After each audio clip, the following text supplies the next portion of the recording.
Is this crypto dump really over, or are we about to see a significant slide down towards the 30k levels that some experts are calling for? I'm going to talk about why I think the bottom is already in, showing some data, as well as talk about whether or not it's appropriate to buy this dip and what coins, if any, we should be buying on this dip. Hit that like button.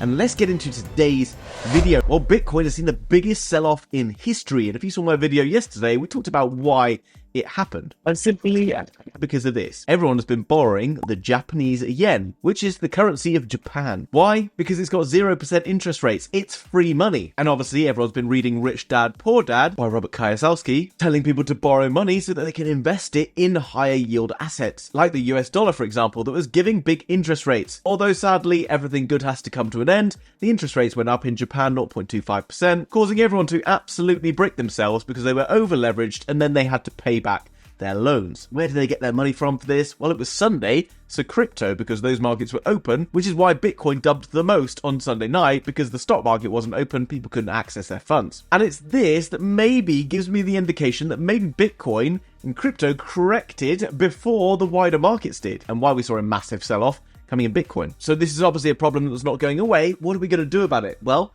there's only one thing that can be done right this second, and it's QE, or quantitative easing. But the good thing is we have all of that to look forward to. And here's an image that you need to know about. This is a market cap for stable coins, and it shows the market cap versus the rate cuts. You can see at 0 rate cuts, the price surges towards the upside. Suddenly you get the first interest rate hike that happened at the top of the last bull market. We enter into a bear market. Guess what? Since the blue line, they stopped hiking interest rates, and then the whole market cap of crypto, including stablecoins, rallied towards the upside. And since in September, there's a very high chance now that we're going to get an interest rate cut. Well, you can see what's most likely to happen. But yeah, what about the problem in Japan? Well, the Japanese stock market today is up 11.23% after yesterday's correction, and now seems to be on its way. Therefore, we have had a correction in the markets, and we are now looking to continue towards the upside. But of course, this expert and that expert are saying different things, contrasting different things, and it's difficult to know exactly what is going on. However, there's one chart, and it's not the Bitcoin chart, that's going to give us clear evidence, perhaps, of whether or not we should be looking to buy a dip or not. And why would we not say that this is a dip? Well, it's a pretty bloody big dip, you'll have to agree. But there is obviously people out there saying that Bitcoin could go down to like this level, or maybe it's just all over and we might as well retire from crypto and actually go back to earning money like normal people do, rather than just chucking a bit of money at Binance and hoping that the next day they're a millionaire. And apparently the secret lies in this. It's the VIX chart, the volatility of the S&P 500. Now, I'm going to be honest, I didn't know much about this before. Despite having seemingly bottomless knowledge of the subject of economics, that might shock you. But the volatility basically shows the volatility reading. And you'll notice that there is fairly significant levels of volatility on this. This was the 2008 financial crisis, where you can see the volatility spiked up to 95 as everyone around the world completely lost the plot. And then we can see this one, March the 16th, 2020, which is the COVID-19 dip, when all markets were basically closed down as well. However, I believe the difference between this one and this one is that people actually knew about what was about to happen. Therefore, while obviously it's a pretty big deal, it wasn't a complete shock to anyone, because surely people have probably realised that borrowing money against an asset with 0% interest rates on an economy that's sort of struggling and weakening could result in them hiking their interest rates and, you know, all this kind of playing out. But let's have a look at basically what's happening. You can see right now the volatility is significantly lower than it was in those previous hikes. And actually what is very important is this. If you go to the daily, you can see that pretty much the volatility whips up, and then within a very short space of time, it completely dies off, and then today it's having a correction down. Now, compare that with COVID, which was pretty much a sort of a slower, bigger build that went on down here, and never really kind of whipsawed up towards the upside, but basically kind of slowly built all the way up, and all the other corrections over time. But the most important thing to note is this. When that COVID dip suddenly happened, you can see that the volatility was already way up high. Bitcoin was like trickling down, like, yeah, COVID's coming, and then suddenly everyone was like, well, COVID's actually coming. And then in a single day, it had this massive liquidation event where it dumped, 51%, which is bigger than the dump we've just seen. But there's also because the market cap of Bitcoin is so much bigger. If we saw a 51% correction in Bitcoin yesterday, it would have been pretty damn nasty. But it's also important to know that from this point, Bitcoin then sort of slowly makes a recovery. Within a couple of weeks or so, it basically recovered up to the previous prices before that done. So what's my point? Well, if you were watching YouTube videos or anything back around this period of time, you would have heard that just how bad everything was going to get and that crypto was going to continue to slide towards the downside. Meanwhile, everyone was out there being like, you idiots, you don't know what's coming. And to be honest, we didn't. We didn't know that the prices were going to recover, even though during this time, COVID and the economy in general got significantly worse. So why do we get these spikes like this? Well, because everyone reacts and panic reacts, and the reaction to the event literally takes place in a couple of days. And very much like when you throw a rock into the pond, the biggest splash happens when the rock hits, and then you get the kind of ripples that follow afterwards. I know.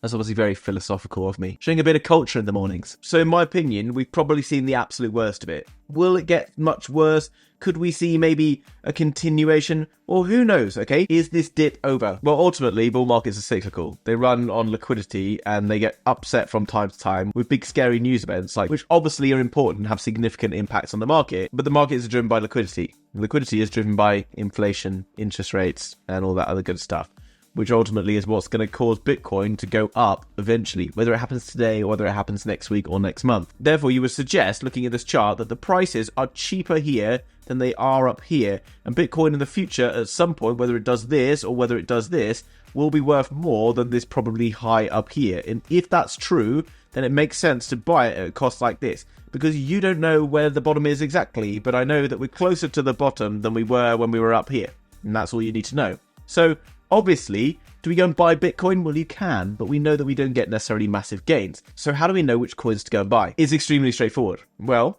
Bitcoin, as you can see, dropped yesterday. And then after that drop, it came back up around 11.6%, which is a pretty big bounce for Bitcoin. That means that other coins out there would have shown big bounces as well. And if we can find those coins in some way, then we know what else is likely to have a big bounce or big push when Bitcoin actually suddenly starts to show strength again, which, as we've already talked about, due to M2 money supply, due to liquidity returning to the market because of quantitative easing got there eventually, and the interest rate cuts, which caused bull markets, will see growth as well. Now, obviously, if Bitcoin does slide towards the downside, it'll also see the downside. But in the same way that you shouldn't be trying to sell the absolute top because some legend in the comments section told you weeks ago that it was going here or there, you shouldn't try and pick the absolute bottom either. So simply head across to CoinGecko.com. Free website, okay? Not sponsored by them, despite the allegations I'm sure I'm going to get. Then go to categories. And all you're going to search for is just click on this. It's very useful to do on a day like today where we've seen that bounce already take place. And you can search for the ones that have recovered the most. And weirdly, and I'm pretty shocked and in pain to read this, base meme coins, cat-themed games, cross-chain communications, tap-to-earn games have all seen the biggest boost towards the upside. And before I tell you which coins I'm personally getting into right now, you can see the tap-to-earn games are up here. Now, if you've been paying attention over the last few weeks, you would realize that House of Crypto, i.e. me, has launched a tap-to-earn game on the TON ecosystem, but which is eventually going to include a launch pad, a DEX, and a prediction markets burning mechanism inside, which is all going to be very exciting. If you want to go ahead and start earning points, which will eventually equate to airdrops, then simply click the link down below. The game itself is going to be launched in the next few days, but at the moment you can participate in the farming and the referral system, which is going to allow you to gain early adopter bonus points that are going to move towards airdrop rewards and things down the line. It's going to be a hugely exciting ecosystem, and you are incredibly early. Now, the game itself, before even launching, has already got over 500,000 subscribers in just the last couple of weeks. It's going to be an absolute monster ecosystem, and you definitely want to be involved in those future upcoming airdrops by participating in the referral system before the game goes live in the next few days. Okay, in all seriousness. Right, meme coins, you can see, are obviously taking a big boost. And I'm not going to ignore this, because meme coins obviously are here and they're showing that they're here to stay. Now, I wouldn't go too far down kind of like the list of kind of more rogue ones, but it's worth looking at. Like Brett, up 44% in the last 24 hours. Toshi, you can see. But it's important to note that the kind of the bigger market cap coins are seeing the most growth. Okay, that means that you don't need to go too rogue. If you want exposure to meme coins, I'm not suggesting you do or you don't or whatever you want, then go looking towards the kind of larger market cap ones, because they're going to be performing with Bitcoin throughout the bull market by the looks of it. Now, if you're like me and you're a bit of a purist and you don't really love the kind of meme coins and stuff like that, then you can come down this list to identify that there are other categories that are showing some good strength. Most notably, and I saw this happening yesterday, if you click on real world assets, something very important to look at. Ondo, Mantra, and other kind of larger cap real-world asset tokens absolutely exploded after Bitcoin hit that bottom, potential bottom, and then bounced. Ondo, Mantra OM, showing incredible signs of strength, despite having $1 billion market cap. Look, over $300 million flowed into Ondo yesterday because it's gone up 33%. Literally all the volume in Ondo yesterday was buying. And Mantra up 13% the last 24 hours. 24-hour volume, $66 million, nearly 10% of the market cap in volume getting put into purchases. Now, obviously, these are bigger market cap coins. They might not see like 10x's, 20x's over the future, but right now they've clearly seen a big pickup when Bitcoin's picked up. Like here, you can see Ondo dipped all the way down here, wicked all the way up 50% in just the space of a day or so.